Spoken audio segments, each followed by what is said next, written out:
ઇન્ડિયામાં રહેતા કોઈ વ્યક્તિને જો હાલ અમેરિકાના વિઝા લેવા હોય તો તેને ઓછામાં ઓછું 1 વર્ષ સુધી રાહ જોવી પડે તેવી સ્થિતિ છે.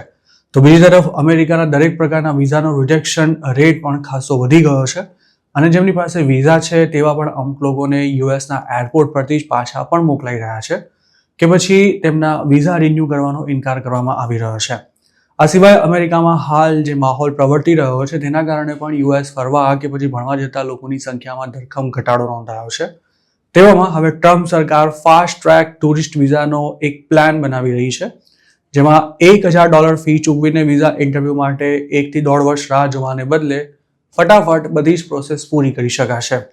યુએસ ઓફિશિયલ્સ અને ઇન્ટરનલ સ્ટેટ ડિપાર્ટમેન્ટ મેમો પ્રમાણે ટ્રમ્પ એડમિનિસ્ટ્રેશન ટુરિસ્ટ્સ અને અન્ય નોન ઇમિગ્રન્ટ વિઝા એપ્લિકન્ટ્સ માટે ઝડપી ઇન્ટરવ્યૂ અપોઇન્ટમેન્ટ મેળવવા $1,000ની ફી લેવાનું વિચારી રહ્યું છે. હાલમાં ટુરિસ્ટ અને અન્ય નોન ઇમિગ્રન્ટ વિઝા પ્રોસેસ માટે માત્ર $185 ફી લેવામાં આવે છે, પરંતુ $1,000 ફી ચૂકવીને ટુરિસ્ટ અને non immigrant visa applicants visa interview માટેના લાંબા વેઇટિંગ પીરિયડને ટાળી શકશે. રોયટર્સના એક રિપોર્ટ પ્રમાણે ટ્રમ્પ ડિસેમ્બર સુધીમાં અંગેનો પાયલટ પ્રોજેક્ટ શરૂ કરી શકે છે. જોકે ગવર્મેન્ટ લોયર્સે પ્લાનના જોખમ અંગે પણ ચેતવણી આપી છે. સ્ટેટ ડિપાર્ટમેન્ટની લીગલ ટીમનું એવું કહેવું છે કે આ પ્લાનને વ્હાઇટ હાઉસ બજેટ ઓફિસ દ્વારા રિજેક્ટ કરવામાં આવે અથવા તો કોર્ટ દ્વારા તેને બ્લોક કરી દેવાય તેવી પૂરી શક્યતા છે, કારણ કે સર્વિસ પ્રોવાઈડ કરવા માટેની જે કોસ્ટ નક્કી કરવામાં આવી હોય તેનાથી વધારે ફી લેવી તે અમેરિકાની સુપ્રીમ કોર્ટ દ્વારા નક્કી કરવામાં આવેલા ધારાધોરણોની વિરુદ્ધમાં છે. આ મેમો અંગે સ્ટેટ ડિપાર્ટમેન્ટના પ્રવક્તાએ એવું જણાવ્યું હતું કે ડિપાર્ટમેન્ટ ઇન્ટરનલ ડોક્યુમેન્ટ્સ અને કોમ્યુનિકેશન પર કમેન્ટ નથી કરતું. જોકે આ સાથે તેમણે એમ પણ કહ્યું હતું કે વિઝા પ્રોસેસને ઝડપી બનાવવા તથા કામકાજમાં સુધારો કરવા માટે ડિપાર્ટમેન્ટ સતત કામ કરતું રહે છે.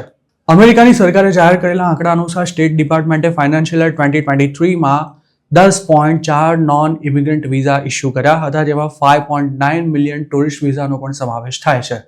અમેરિકન ઇકોનોમીમાં ટુરિઝમનું ઘણું જ મહત્વનું યોગદાન છે, પરંતુ ટ્રમ્પ જે રીતે ઇમિગ્રેશન પોલિસીસને ઇમ્પ્લિમેન્ટ કરી રહ્યા છે તેના કારણે યુએસ આવતા ઇન્ટરનેશનલ ટ્રાવેલર્સની સંખ્યામાં મોટો ઘટાડો નોંધાયો છે અને તેના લીધે યુએસની હોસ્પિટાલિટી ઇન્ડસ્ટ્રીને પણ અબજો ડોલરનું નુકસાન થઈ રહ્યું છે. ટ્રમ્પ પોતાના પોલિટિક્સના ભાગરૂપે ઇમિગ્રન્ટ સામે કડક કાર્યવાહી કરી રહ્યા છે, પણ તેને લીધે અમેરિકાની ઇકોનોમી પ્રભાવિત થઈ રહી છે. તેવામાં તેમના પર રેવન્યુ વધારવાનું પણ પ્રેશર છે. તેના માટે ટ્રમ્પ અગાઉ $5 મિલિયન ગોલ્ડ કાર્ડ વેચવાની જાહેરાત પણ કરી ચૂક્યા છે, જેમાં યુએસમાં 5 મિલિયન ઇન્વેસ્ટ કરનારાને કોઈ રાહ જોયા વિના જ સીધી પરમેનન્ટ રેસિડેન્સી મળી જશે. ટ્રમ્પનો દાવો છે કે ગોલ્ડ કાર્ડથી અમેરિકામાં અબજો ડોલર્સનું ઇન્વેસ્ટમેન્ટ આવશે, પરંતુ ગોલ્ડ કાર્ડનું વેચાણ હજુ સુધી શરૂ નથી થયું.